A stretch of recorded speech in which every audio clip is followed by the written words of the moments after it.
Hey, female entrepreneurs. Happy Monday and happy first of February, first of the month.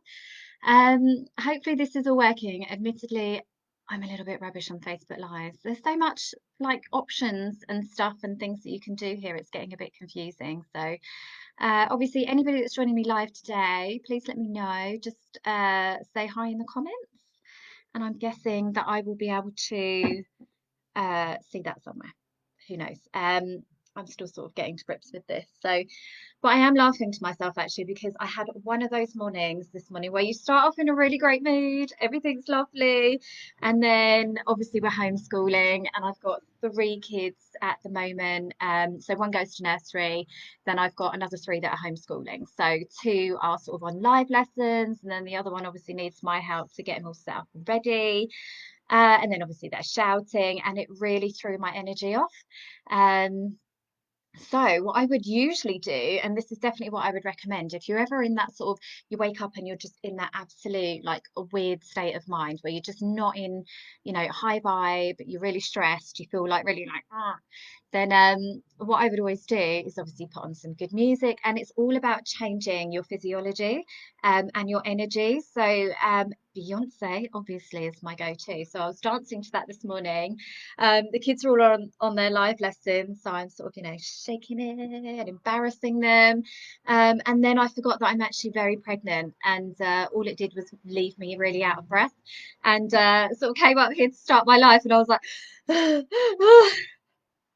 I think I need to find a new routine to change my energy because I'm not quite as energetic as I used to be.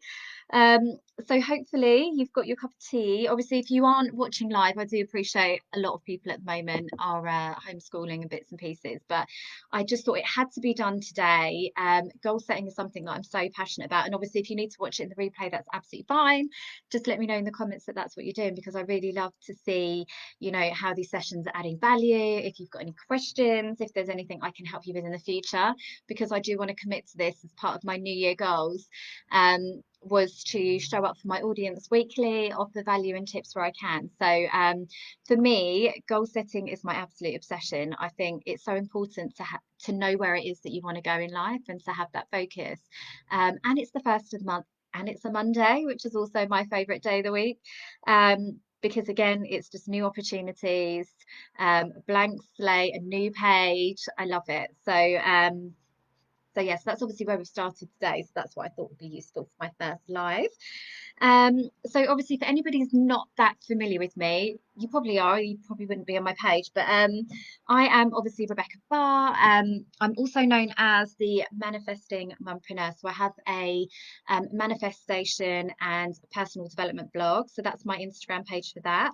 But I'm also obviously the Femalepreneur coach. So I work with women who are female entrepreneurs like myself, who perhaps either completely overworked and stressed and need to try and get some more balance and flow in their life and sort of, get back to being in alignment and enjoying their business, but also their life, because it's not just about work all the time. And that's something that I really fell into the trap of before, buying into that hustle hard, grind, mindset, and it really didn't serve me. And it ended up that I became completely burnt out, completely overwhelmed with mum guilt. And although I was successful, I was absolutely miserable. So now I try and encourage a different way of thinking when it comes to business. And it's just about being super intentional and focused with your time instead. Rather than having to work harder, it's about working smarter. It's about working with purpose, with intention, getting rid of all the rubbish things that we seem to bog ourselves down with as women because we feel like we can't ask for help, and we don't invest in ourselves and our business. So that's kind of what I do basically. So for the goal setting as well, I tend to combine. So I'm a very spiritual person. Obviously, I believe in the laws of manifestation and how we are the co-creators of our universe. And I believe in the power of our own personal power, and that's something I feel really passionate about sharing with other women. Mothers, business owners, wives, my own children. I've got two daughters, so that's something that I feel really passionate about sharing.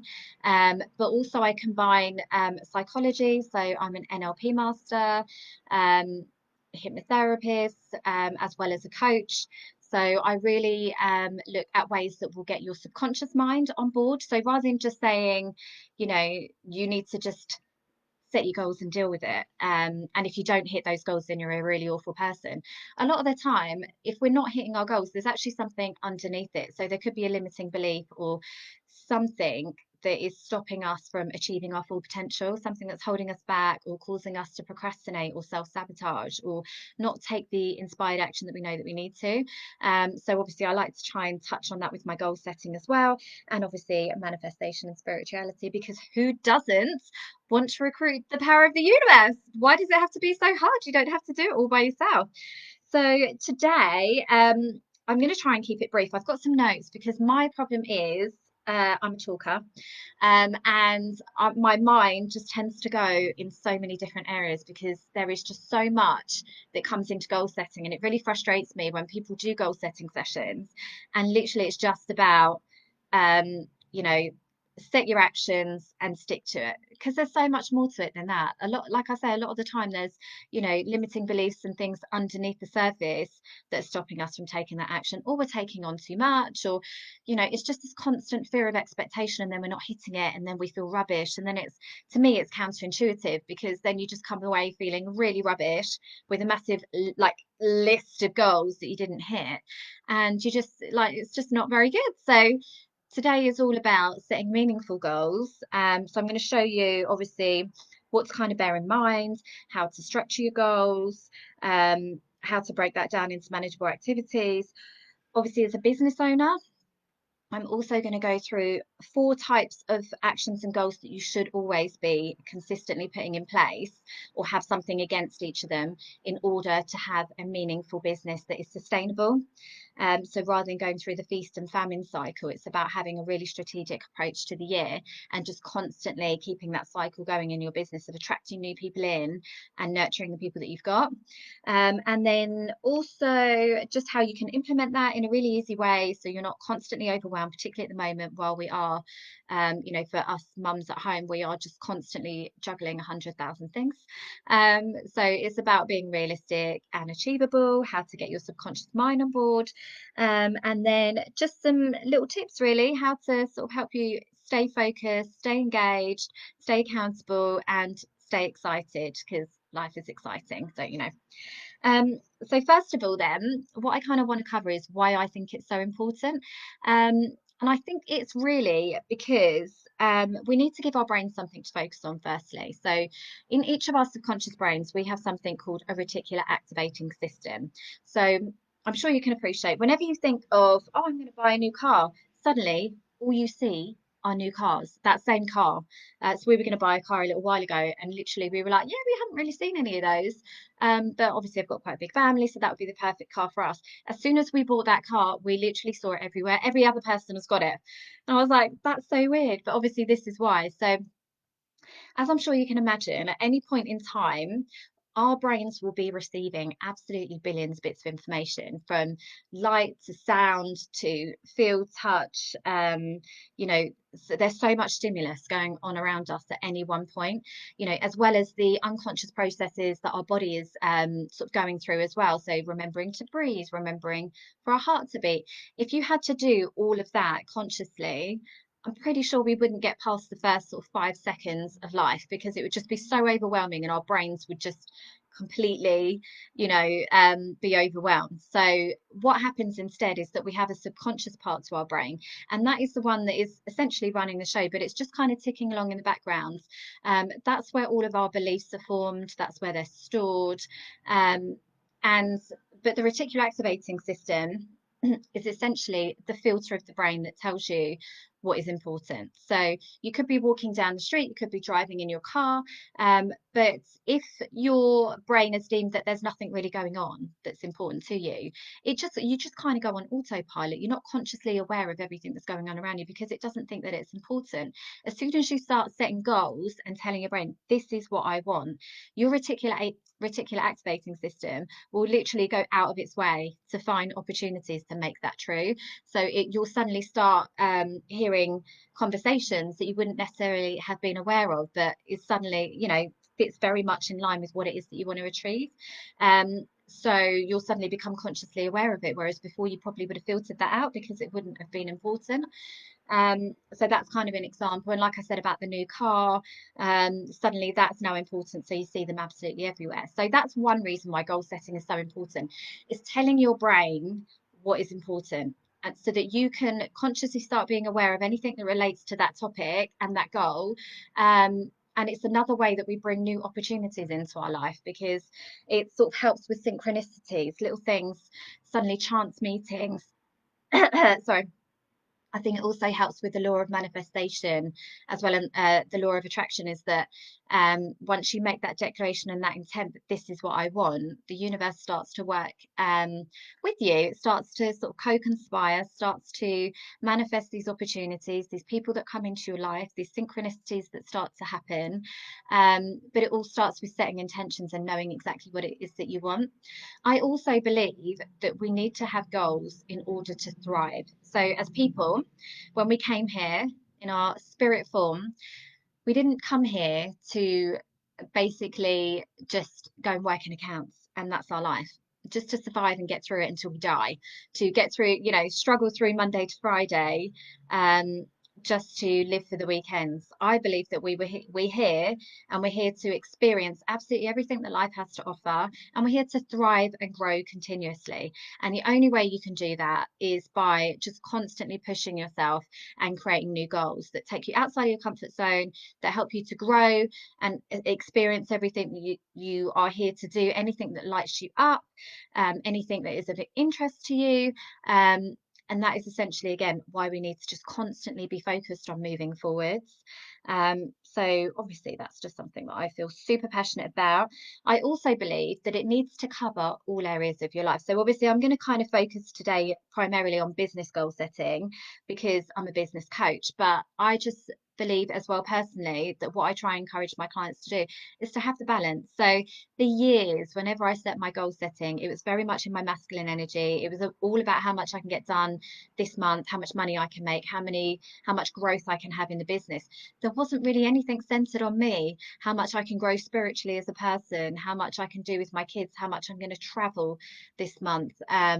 Personal goals that I'm going to set, there was nothing sort of spiritually like it was just very sort of masculine tangible goals. There was nothing else, which after a time really just drains you as a person. You end up losing connection with yourself, and you don't grow in all areas. So I would definitely encourage you, when you're doing this, by all means go through the business section, but see how you can apply it to yourself. So you should always have other areas in your life, like how you want to help the community, what kind of legacy do you want to leave, like sustainability, community, people that you can help in your family. Like I'm very much about living in service as well as to yourself but to others. So whenever I set my goals, I'll always add something that, random acts of kindness, things that I can help my community, as my clients, but also like the wider community, and also where I live. And so me and the kids are always doing like nice little initiatives and little charity things, and just I'm always looking for opportunities that we can get involved and give back more, but also physically. So last year my goal was to try and improve my diet, to be more mindful about what I was eating. Oh my God, I ate terribly, like really bad. And I think that's quite typical for a lot of us mums with young children. It would constantly be just what was convenient and just kind of what was there. I wasn't meaningful about it at all. And I really didn't appreciate the stress that that places on your body. When you want to be high achieving, you have to, feed your brain, feed your body. And by the end of the year, well, probably like September, I'd got it to a really good place. I was practically vegan, had lots of smoothies, and then obviously I got pregnant. So now it's like, well, if only one packet of Monster Munch a day, that's probably a little healthier. I don't know. Now I'm kind of giving myself a break because I've suffered with horrendous morning sickness. So I'm just going with whatever the baby wants, and happy baby, happy mummy. So yeah, but obviously after the baby, I'm still trying to keep it going with my smoothies and think of alternative solutions to my morning sickness. And obviously I've cut out all my caffeine and stuff, but that's an act of self-love to me. I'm treating my body with compassion and care as I should and looking after it. So those are the kind of things, if you've got fitness goals, like, do it. Now's the time. Like, who doesn't want to be in optimum health and energy levels? So set your goals for that, but do it so it's always realistic. Don't think I'm going to run a marathon by the end of the week if you've never picked up your trainers before. Make it achievable so that it doesn't become counterintuitive and really disappointing and demotivating. So sorry, I'm just going to have some tea. So when I do these lives in the future, I'm hopefully going to do like one a week, but obviously, that requires feedback from you guys as to what you think would add value. So let me know. But I do want it to be quite informal because that is my style. And I do love a cup of tea and a chat, obviously. So yeah, make sure you bring your tea. I don't take things too seriously. I'm all about living in alignment and flow and what makes you happy and just, living your life. So I encourage you to do the same. So let's get started then on the goals for February. So hopefully at the beginning of the year, you would have set some goals for this year. So you would have started the year with purpose and intention. You should have some idea as to, even if it's just like by this time next year, Del Boy, Rodney, we're going to be millionaires. You should have some idea of where you would like to be. And if you don't, and you're really not sure, then I would definitely like to invite you to journal on that and think about, you know, not necessarily where you think you should be. If you're of a certain age, if you're a business owner and your competitors are doing certain things, you feel like you should be doing that. It's all about getting back to what makes you happy, what feels good to you, what would make you inspired and excited every day if you hit these goals.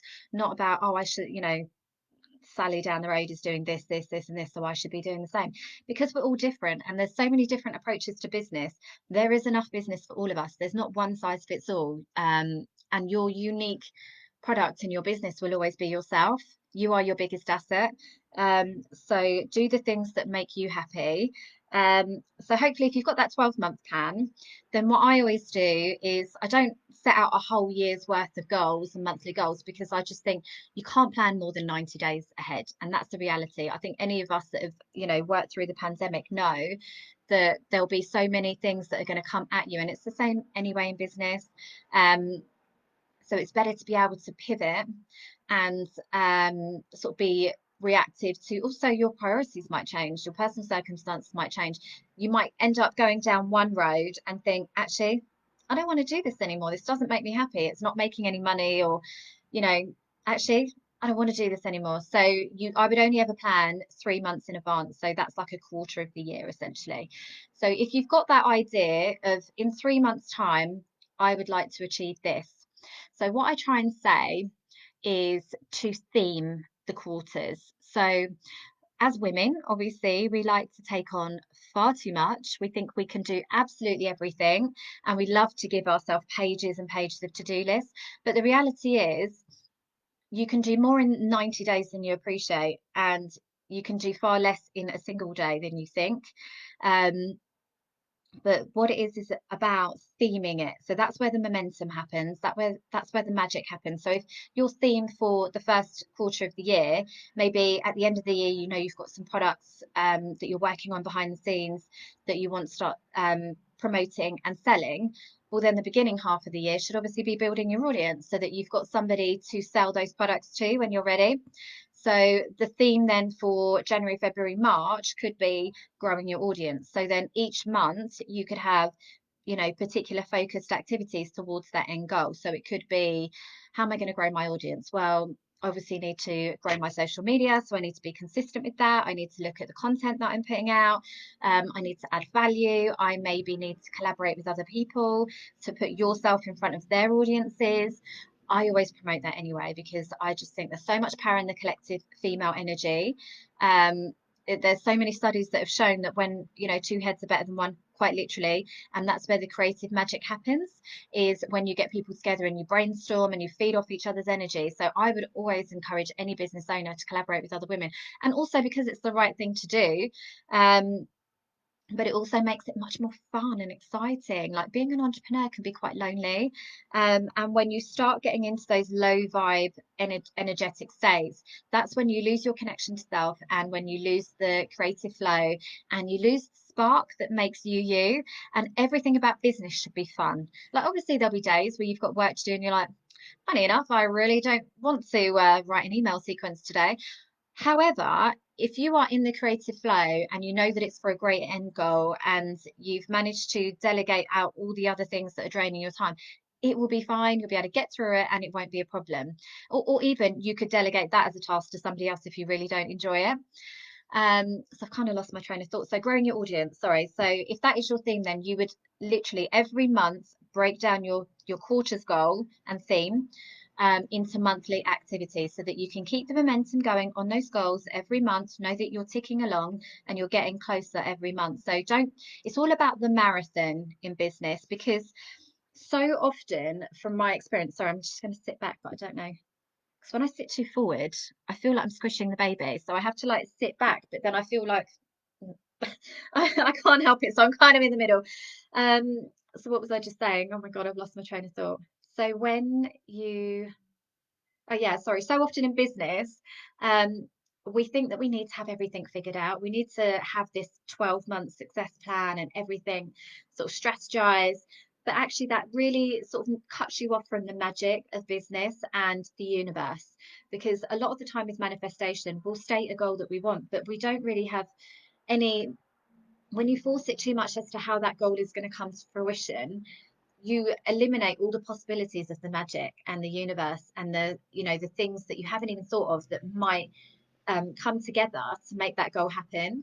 So I always leave a bit of wiggle room for the universe, essentially, to know things that I don't know, for new opportunities to come up. I don't want to be so overcommitted with my current business goals that have come solely from me, when a really exciting other opportunity might come up and I might have to say no because I haven't got the capacity to sort of follow it. I always want to be free to sort of go where the wind takes me, essentially, because like I say, just being lit up and passionate and excited in your business is like your greatest asset. Maintaining that creative flow and excitement um, is so important in business, especially when you're in it for the long haul. So I'm not talking about people that want get rich quick businesses. I'm talking about people that want long-term sustainable lifestyle and businesses that go hands in hand. So yeah, so that was my thing. Make sure that you theme your 3 months and then break it down into monthly goal.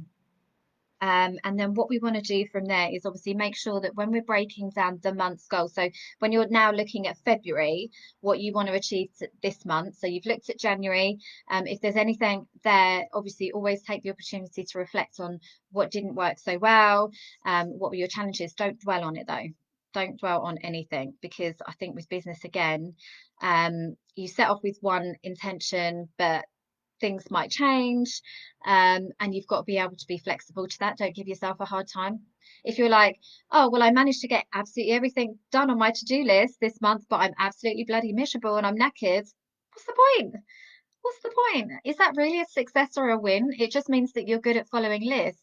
So try and avoid falling into that trap and giving yourself a hard time, because we learn as we go, and that is the most important thing in business. You don't need to know every single step, you just need to know the next step, and then the next step after that will present itself. And you just need to have a general gist and direction, but don't give yourself a hard time if it doesn't follow the plan that you set, because again, that's where the magic happens. So when you are again writing down your goals, they have to be process goals. So when I work with clients, a lot of the time it's like, oh, I want to generate so much revenue this month, which is amazing, because you need to obviously money needs a purpose. That's great. But equally, you can't tick that off necessarily until you've hit it. But what we want to do is be more empowered than that and write actions against that goal. So working it backwards, reverse engineering it. So it's like, if I wanted to make £1,000 this month, what does that actually equate to in terms of sales? Right, okay, so if it's like, I don't know, 5 sales or something, I don't know how much your products are, but if they were £200, £200, that's right, yeah, sorry. That my children are getting no education from me right now. I'm like, is that right? So if it was 5 sales, what's your conversion rate? What would you actually need to do in order to generate those 5 sales?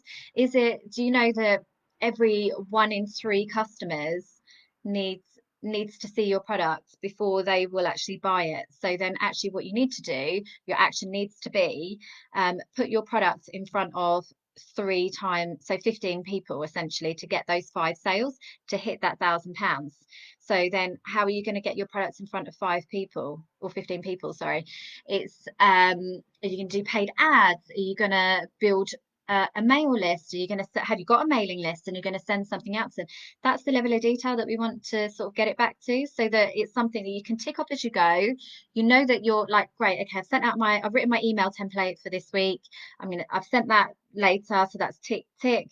Great, I've sent out this many posts this week. That's got in front of so many people, tick tick tick.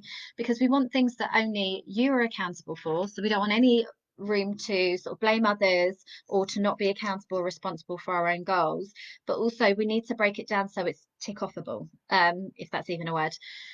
So all these big like aspirational goals, like I want to make £10,000. Amazing. How are you going to do it? Show me the steps that you're going to take to actually get to that point. And that's essentially where you need to be, to that level of detail.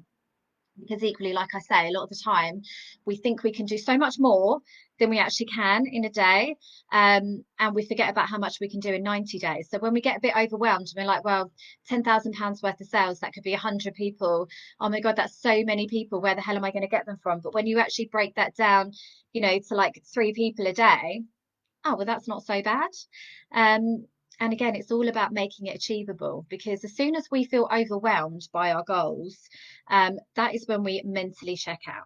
So, as I mentioned before, the biggest part of goal setting is mindset. And if at any point we feel that it's unachievable and it's unrealistic, so when we say, oh, I'm going to lose a stone in a week, really? Are we? Are we really going to lose a stone in a week? Well, we've never done that before, and we probably don't have a stone to lose. Are we really going to do that? Because that is essentially what your subconscious mind will be saying. It puts its energy where it thinks it's needed. And if it feels like, well, that's just a ridiculous task, I'm not even going to waste my time, all you're going to constantly get is all of these limiting beliefs holding you back. Your subconscious mind is not going to get on board with that goal. It's going to think it's ridiculous and it's just going to ignore it completely. And then you're relying solely on willpower alone, and that's bloody hard.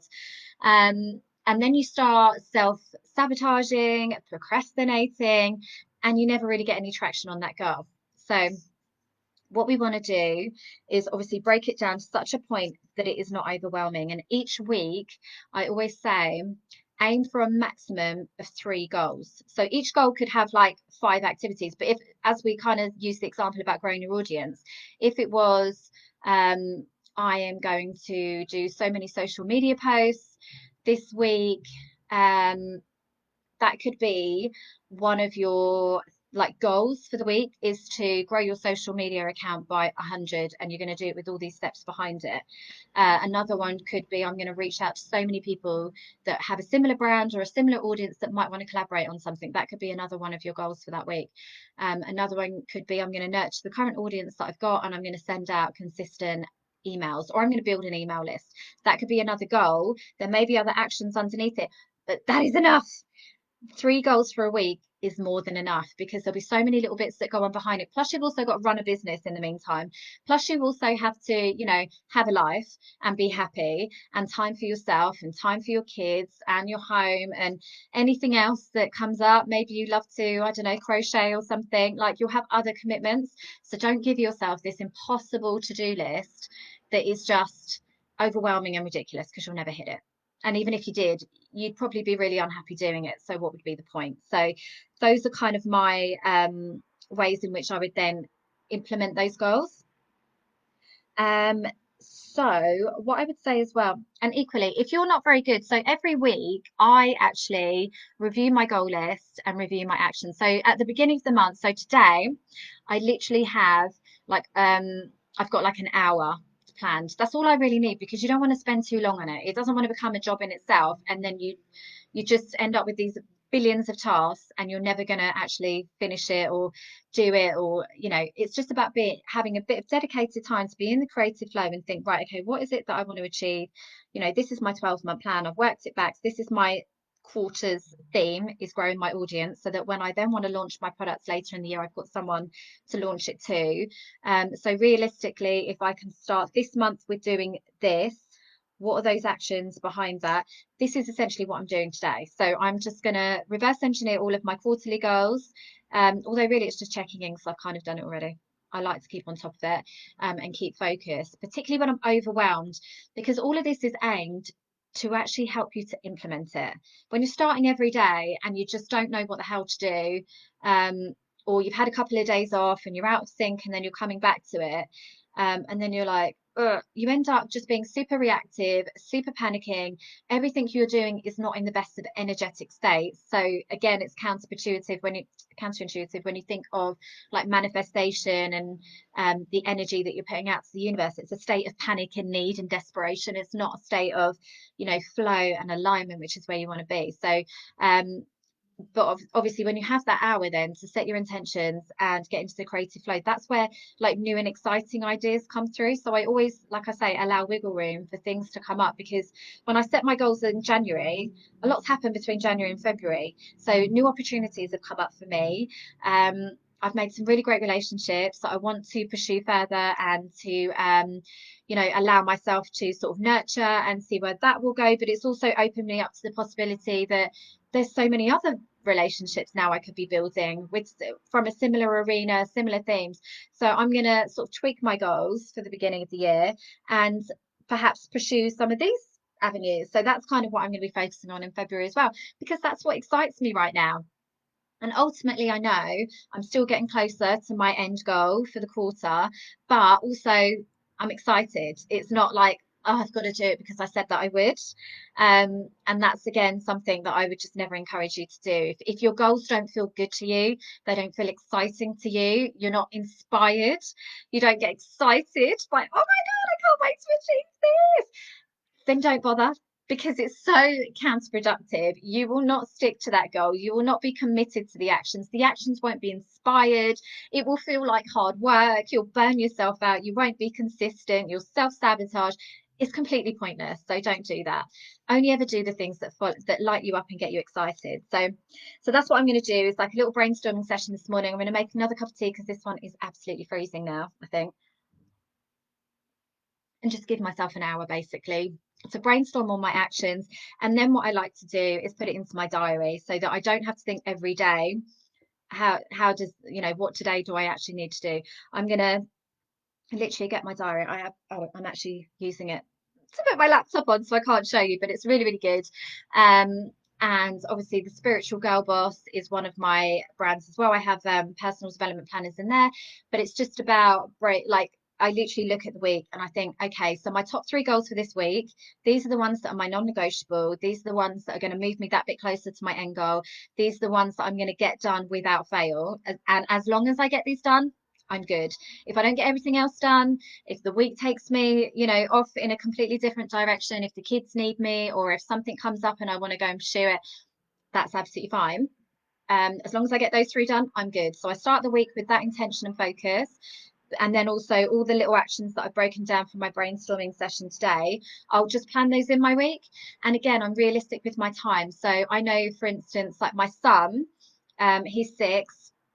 Well, actually, sorry. So my 2-year-old, I know that he goes to nursery 2.5 days a week. So all of my things that need like quiet time. So if I'm recording my podcast, if I'm doing a live, I'm not going to do that with a 2-year-old in the background. It's hard enough trying to do it around, the 3 other kids and a dog and a partner. So I'll do all of those bits when he's not here. But equally, if I'm like, Friday is family day, so we tend to do something on Fridays if we can. Obviously the weekends I like to spend with the kids. So I'm not going to give myself email sequences to write or blog posts to do when I want to be with the kids, because again, then it becomes a chore and it's not enjoyable. So yeah, I definitely invite you to work out like your your priorities for the week.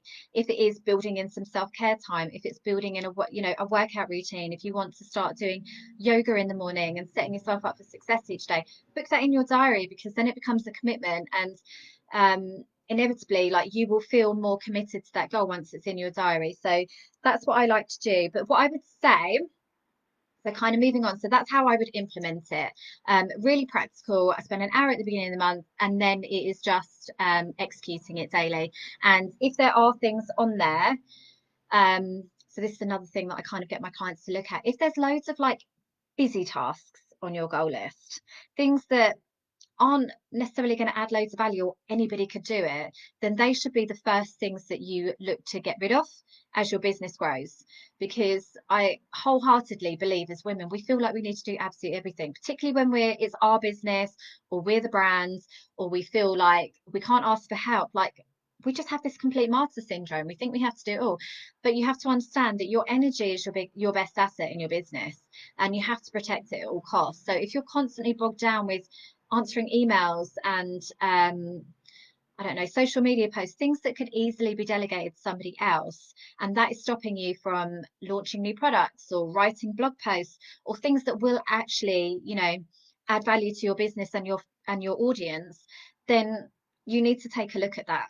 Equally, if you set yourself a massive to-do list in the house, like cleaning and all this and that, then look at see if there's things that you can do to sort of get rid of some of that. You've got to prioritize, and you've got to put your energy where it's needed. And that's obviously the first thing I encourage my clients to do is to delegate, automate, and eliminate their tasks, because like I say, so often we feel like we need to do it all. And also there's a lot of comfort in doing that busy work sometimes. When there's things on our list that we don't necessarily feel that confident about, we're excited but we're nervous, it's something new to us, we tend to put it off, and we hide behind it. But recognize that behavior. If you're getting complete resistance, you're like, oh my God, I really don't want to do this, then don't do it. I'm sure that there's another way that is more in keeping with your personality type, with your skill set, with with your values. Don't force yourself to do things that don't feel good to you. But if it is, I'm just being a little bit of a chicken, I need a nudge, but actually I really want to do, but I'm just really scared, then those are the things that you should be doing, because that's where you'll get the most amount of satisfaction and pride when you've done it. And that's probably another step for personal growth. Like I said, life is about thriving and growing as a person and experiencing absolutely everything you can. It's not about playing small and staying in your comfort zone. So as a business owner, then I just wanted to kind of give you some steers on business goals that you should be trying to feed in with your actions on a consistent month. Because the problem is, a lot of us, we'll get to the beginning of a launch of a product or, a new idea, and we will throw absolutely everything into it. We'll be constantly promoting it.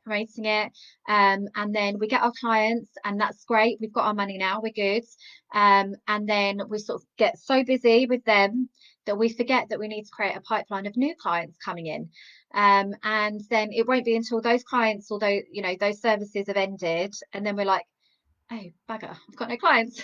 And then you have to like frantically get back on that treadmill of trying to find new clients. And it shouldn't be that way. It should just be, rather than the feast and the famine all the time, because obviously energy flows where focus goes. So like obviously when you're super in the zone and super excited about your launch and your new products and obviously that's taking it away from everything else. What you want to do is have a more holistic approach to business. So it's constantly a cycle. So every week you've always got an activity that will, or a goal or an activity that will be helping you to attract new clients. So that could be growing your audience, that could be ads, that could be new promotions, reaching out, extending your network. So you've always got something in your actions for the week to attract new clients.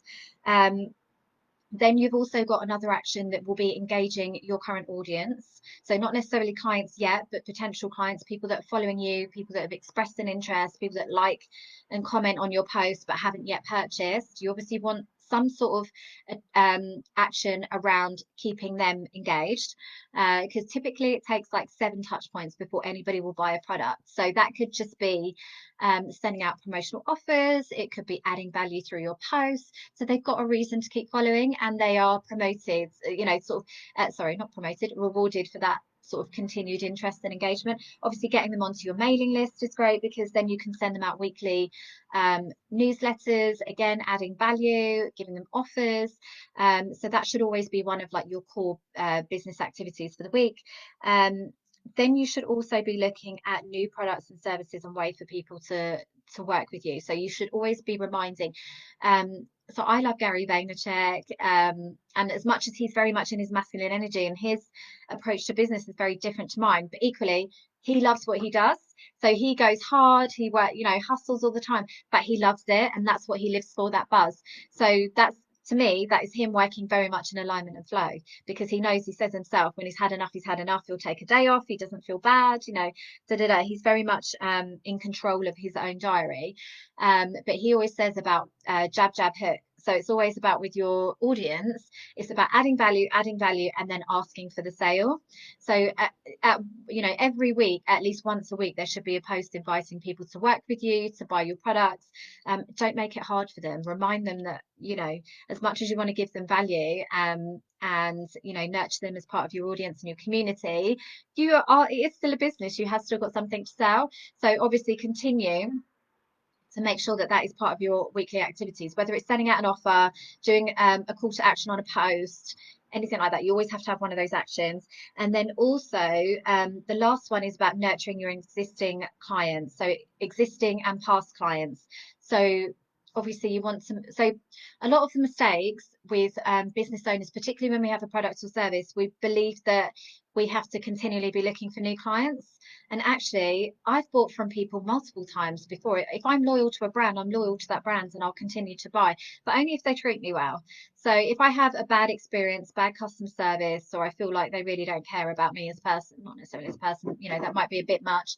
But if I feel like, the aftercare was rubbish and nobody really cared, or if I had an issue, I'm not going to go back to that brand. But there'll be loads of other people that I've bought from in the past. Maybe I've bought a course and then I've gone back for the book, or I bought a book and then I've gone for the course, and then, coaching and stuff. I've obviously invested in coaching myself over the years. And that is all. And so it's not necessarily about finding new clients all the time. It's about finding repeat business. It's about nurturing those people to give them the absolute most incredible experience from you, so that they tell people, so that they then share it with their friends. You can get reviews, testimonials, all build social proof, which will help the new audience coming in. And also there might be a repeat business there. So you always have to have an action against each of these. So attracting new clients, engaging the audience that you've got, the warm audience, reminding people ways in which to work with you, whether that's launching new products or just putting a call to action, and then nurturing your existing clients. So if you did something for each of those activities each week, you would have a sustainable business model that just flows in a nice cycle. So as one client leaves, another one comes in. And that's ultimately my whole purpose as a business coach, is to have a sustainable business model that lasts. So it's not just about the next year, it's about the next 5 years, 10 years, everything. So I'm kind of so sorry, I'm just referring back to my notes because I can see that the time is ticking along and I just can't help myself. So obviously I've mentioned about the 3 must goals for the week, scheduling your diary, equally making it easy on yourself, keeping yourself accountable. So these goals that I have, I'm a very visual person, so I have to have it written down in my diary every day to keep. So I have to have something to tick off. But equally, I have a whiteboard that sits on my desk that will just have like my top line goals for that month to keep me focused. Again, just reinforces the message for your reticular activating system that this is what you want to achieve. This is what's important to you. Sorry for that.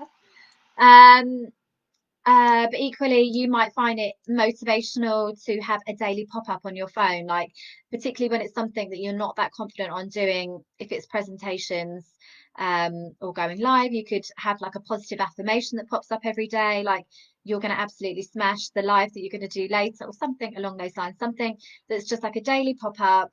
It's another reinforcement. It's another visual reminder or another reminder to just keep you ticking along, avoid the overwhelm. And keep you accountable for those goals. Make sure you're realistic with what you're going to achieve, which we've already said. Make sure you're giving yourself time off, and you're giving yourself opportunities to pivot and explore new things as they come up. Utilize the power of visualization. So obviously I mentioned before about vision boards, which are just so powerful. So when you are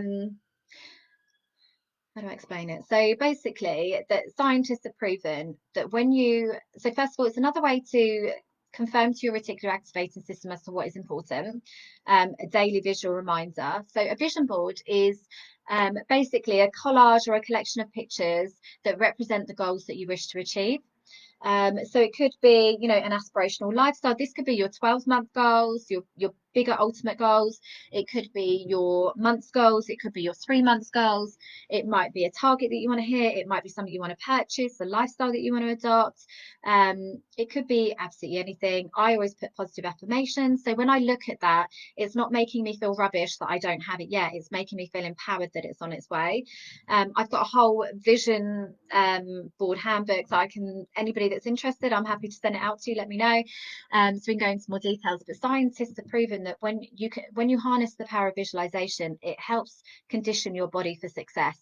So I could just go on in so many different directions, but essentially it is, you know, when you visualize the outcome, the successful outcome of your goal, it helps your brain to understand that goal outcome is safe because it's familiar with the outcome.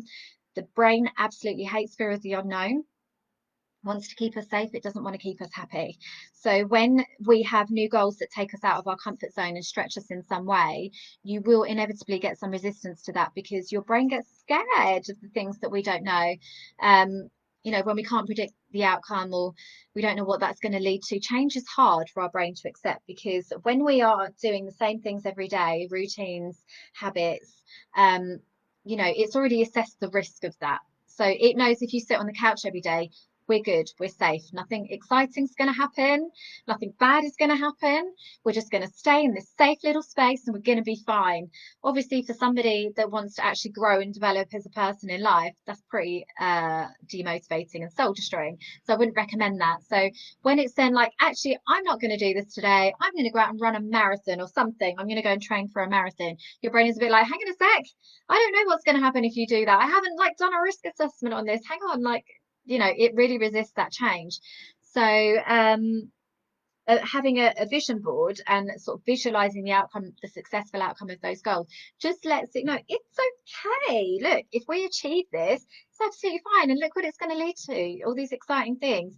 Your brain's like, okay, all right then. Okay, I'll get on board with that, and it will stop resisting it as much. Again, the reticular activating system, you know, it will be like, oh, okay, so we still want this, okay, no problem. So it will continue to keep looking for new ways to make those goals a reality.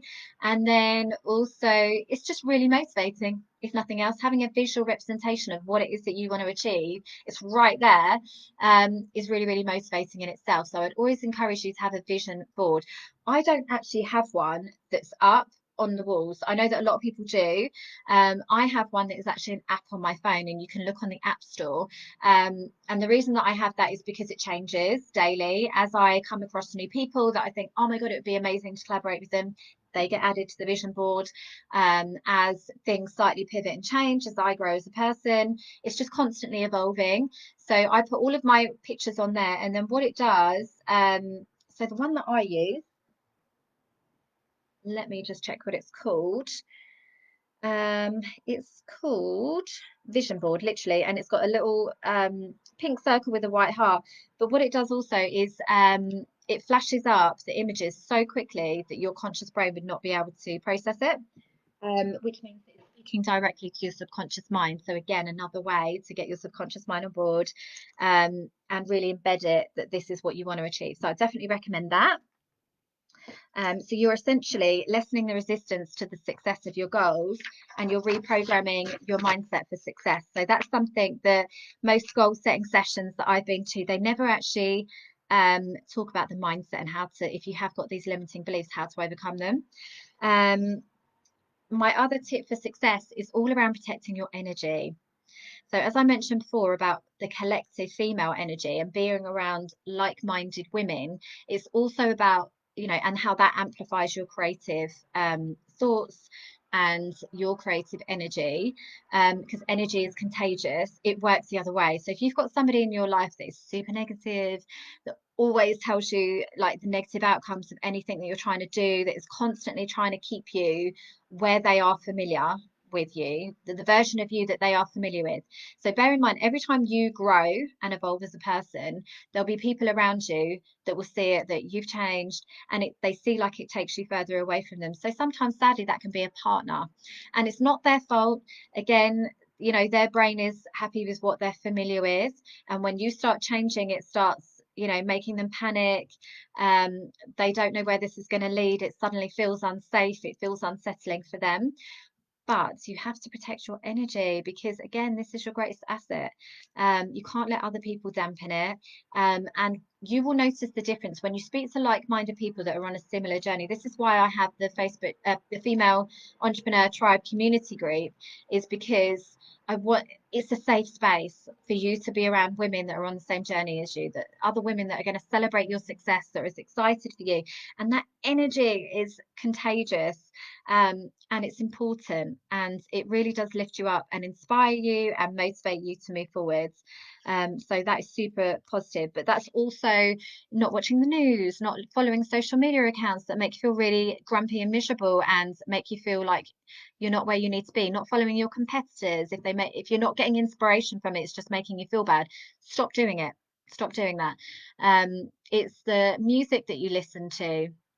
I find this quite interesting because me and my partner have such a different taste in music, and everything he listens to is so aggressive and it's so miserable. Like, I don't know, I just can't get on board with it at all. And he's like, you're just getting too old for it. And I'm like, I'm not. It's just like, if you actually listen to what they're saying, there's nothing uplifting or positive or motivational or inspirational about those lyrics. It's all very like, everything's rubbish. It's just, and I said, on some unconscious level, that is reprogramming your mindset that will be affecting your mood today. Like, everything I listen to is upbeat, it's exciting, it's empowering. Like Beyonce, who doesn't get empowered by her? I come on here feeling absolutely bloody epic, and that's exactly what music should do for you. It should remind you what's possible and not make you feel depressed or miserable.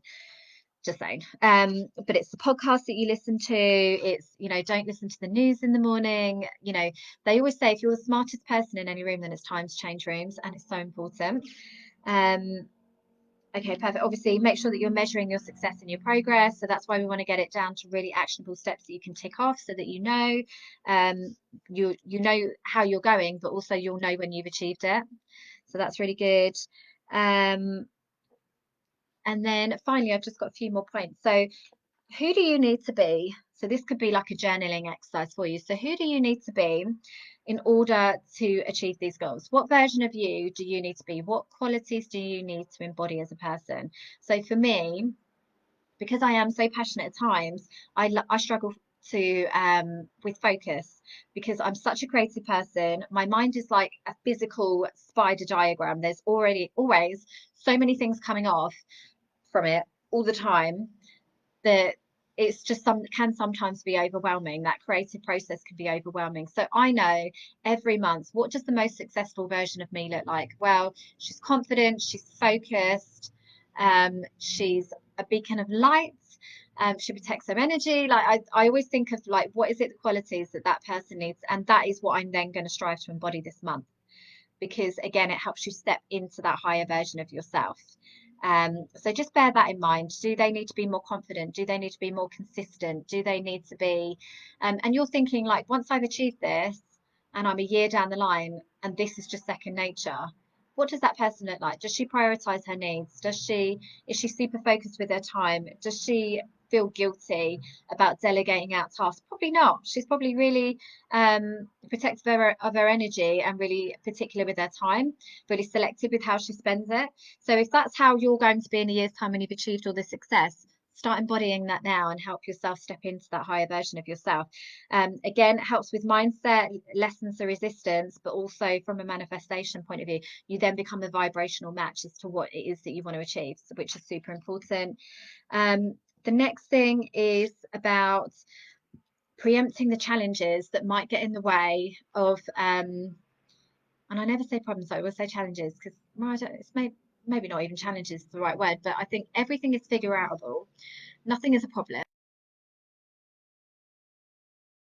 You will always find a way, and you'll be super creative with the solutions. So start preempting that now. If you're like, this month I've got loads to do, loads I want to do, what are the potential problems? Is it homeschooling and being disciplined with your time? Is it, I'm going to need some help from somebody else? How can you start preempting these challenges now? Is it that I don't have a daily routine and I'm not going to be able to carve out this time consistently? So start doing that now. Start setting your routine. Start becoming more focused, more motivated, more intentional, so that when you get to the end of February, you're not disappointed with yourself because things came up and you didn't follow through. Like you never want to let yourself down. That's the worst thing that you can do because it's really hard to get it back. Um, and then the last thing, the most fun thing, is how are you going to reward yourself once you've achieved it all? Because that is also super important. Celebrating your wins is so important. Like you have to appreciate the journey that you're on and how far you've come. Even if you feel like, oh, I could have done more. Well, at least you've done what you've done. And that's amazing because you're now that bit closer to your goals. So give yourself a pat on the back, give yourself some credit. Like you're amazing. And you're getting it done one way or another. So, I always like to give myself a something at the end, just to sort of say, yay me. And I hope that you do the same. Um, so those are essentially all of my tips for goal setting. I hope you found it useful and also thought provoking, because it does kind of cover a bit of everything. I appreciate it's a lot of information. So if you need to go through it back through the video, that's absolutely fine. If you want, I'm going to put some notes and stuff when I can work out how to do it. And yes, I hope you enjoyed it. Thank you so much for your time. Obviously, if you, like I said, if you are watching on the replay, just let me know. And yeah, I hope to see you next week. So thank you so much.